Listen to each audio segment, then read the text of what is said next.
नमस्कार दोस्तों, मैं हूं अभिषेक मिश्रा। अयोध्या कैरियर क्लासेस में आप सभी का बहुत बहुत स्वागत है, वंदन है। आज मैथ की क्लास में हम लेकर आए हैं पहला लेक्चर संख्या पद्धति का। चलिए स्टार्ट करते हैं संख्या पद्धति। संख्या पद्धति में सबसे पहला टॉपिक है अंक। अंक होते क्या है? अंक बताया जाता है 0 से लेकर 9 तक। 0, 1, 2, 3, 4, 5, 6, 7, 8, 9 को अंक कहते हैं। संख्या पद्धति अथवा हमारी दार्शनिक प्रणाली में इन्हीं 10 संकेतों का प्रयोग किया गया है। इन्हीं से हमारी अंकगणित का निर्माण हुआ है। संख्याएं विभिन्न प्रकार की होती हैं, जैसे पहला है प्राकृत संख्या। प्राकृत संख्याएं होती क्या हैं? प्राकृत संख्याओं को बताया जाता है गिनती की संख्या, अर्थात वस्तुओं को गिनने वाली संख्या को हम प्राकृत संख्या कहते हैं। प्राकृत संख्या को अंग्रेजी में हम नेचुरल नंबर कहते हैं, जैसे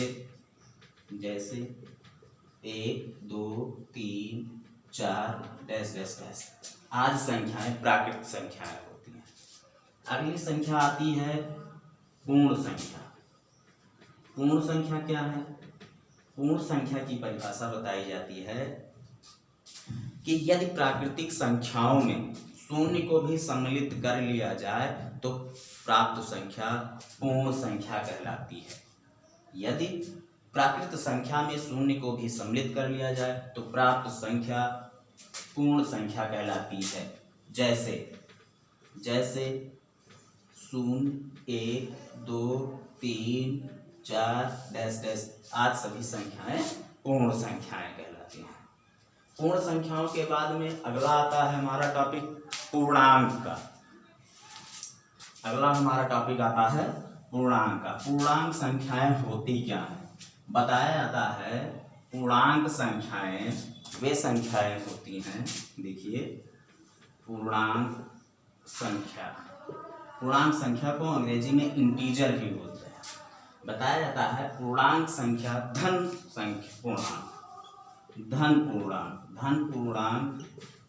पूर्णांक क्या होते हैं? 1, 2, 3, 4 डैश डैश डैश तथा शून्य पूर्णांक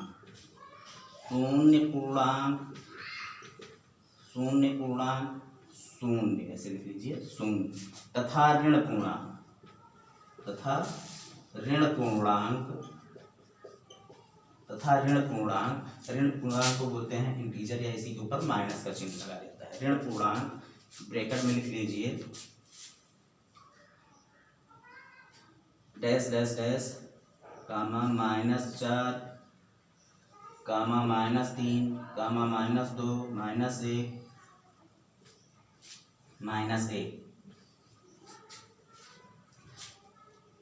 धन पूर्णांक, शून्य पूर्णांक तथा ऋण पूर्णांक को मिलाकर सम्मिलित समुच्चय में लिखना ही हमारा पूर्णांक कहलाता है। सम्मिलित समुच्चय मीन्स डैश डैश डैश कामा -4 -3 -2 -1 कामा 0 1 2 3 4 डैश डैश डैश।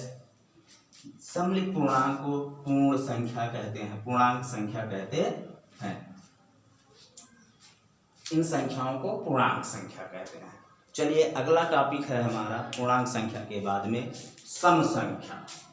सम संख्याएं होती क्या है? सम संख्या की परिभाषा बताई जाती है कि सम संख्याएं वे संख्याएं होती हैं जो 2 से पूर्णतः विभाजित होती हैं। जो 2 से पूर्णतः विभाजित होती हैं सम संख्याएं कहलाती हैं।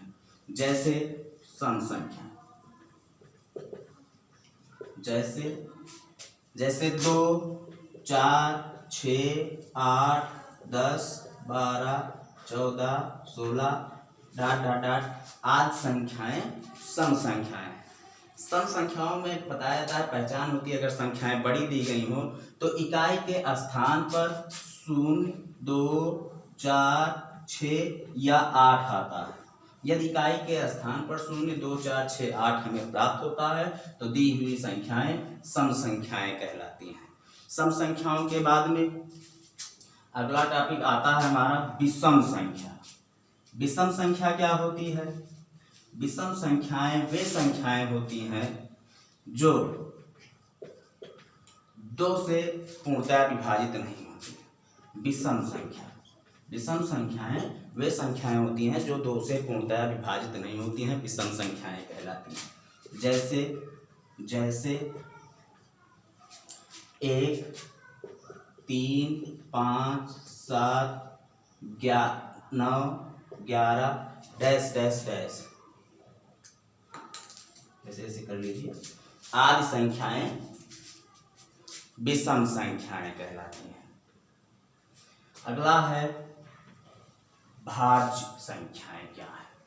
अगले नंबर पर चलते हैं तो अगला नंबर हमारा आता है भाज्य संख्याएं। भाज्य संख्याओं को संयुक्त संख्या भी कहते हैं। भाज्य संख्याओं को संयुक्त संख्या या यौगिक संख्या भी कहते हैं।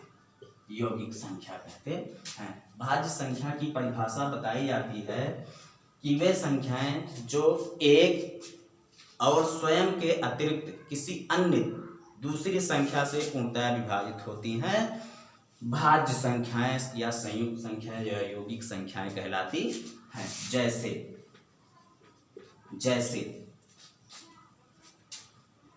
भाज्य संख्या जैसे 2, 4, 6, 8, 10, 9 भी है, 9, 10, 12, 14, 15 आदि सभी संख्याएं भाज्य संख्या कहलाती हैं। भाज्य संख्याओं के बाद में हमारा अगला टॉपिक है अभाज्य संख्या का। अभाज्य संख्याएं किसे कहते हैं या क्या होती हैं?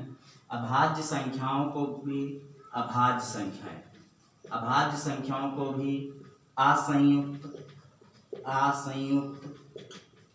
या रूढ़ संख्या कहते हैं। इनकी पहचान या परिभाषा बताई जाती है कि वे सभी संख्याएं जो एक और स्वयं के अतिरिक्त किसी भी अन्य संख्या से विभाजित ना हो उन्हें अभाज्य संख्या या रूढ़ संख्या कहते हैं। उन्हें अभाज्य संख्या या रूढ़ संख्या कहते हैं। जैसे 2, 3, 5, 7, 11, 13 डैश डैश आदि अभाज्य संख्याएं होती हैं। बताया जाता है 1 से 100 तक कुल 25 अभाज्य या रूढ़ संख्याएं पाई जाती हैं। अभाज्य संख्या या रूढ़ संख्या के बाद हमारा अगला नंबर आता है परिमेय संख्या का। परिमेय संख्याएं होती क्या है? परिमेय संख्या की परिभाषा बताई जाती है। परिमेय संख्या की परिभाषा बताई जाती है कि वे संख्याएं जिनको हम P/Q के रूप में व्यक्त करते हैं, जहां P और Q दोनों पूर्णांक हों, जहां Q 0 के बराबर ना हो अर्थात Q does not equal 0 परिमेय संख्या कहलाती है। परिमेय संख्याएं वे संख्याएं होती हैं जिनको हम P/Q के रूप में व्यक्त करते हैं, जहां P और Q दोनों पूर्णांक संख्याएं हों और Q का मान 0 के बराबर ना हो आदि संख्या परिमेय संख्याएं कहलाती हैं। जैसे 2, 4, 6 या 5, 1/2, 3/5, 7/9 आदि सभी संख्याएं परिमेय संख्याएं कहलाती हैं। √4 भी परिमेय संख्या है। चलिए, परिमेय संख्या के बाद अगला नंबर आता है अपरिमेय संख्या। अपरिमेय संख्या किसे कहते हैं? परिमेय संख्या का जस्ट उल्टा परिमेय संख्या कहलाती है। अपरिमेय संख्या की परिभाषा बताई जाती है। अपरिमेय संख्याएं वे संख्याएं होती हैं जिनको हम P/Q के रूप में नहीं व्यक्त करते हैं। परिमेय संख्याएं वे संख्याएं होती हैं जिनको हम P/Q के रूप में व्यक्त नहीं करते हैं, अपरिमेय संख्या कहलाती है। जैसे √2, √3, √5, फिर √5 आदि सभी संख्याएं अपरिमेय संख्याएं हैं। इस लेक्चर में इतना ही। बाकी नेक्स्ट लेक्चर में हम और आगे बताएंगे। अगला लेक्चर होगा हमारा विभाजिता। अगर ये वीडियो आप लोगों को पसंद आया हो तो लाइक कीजिए, कमेंट कीजिए और सब्सक्राइब कीजिए, और ज़्यादा से ज़्यादा अपने मित्रों में शेयर कीजिए। बहुत बहुत धन्यवाद।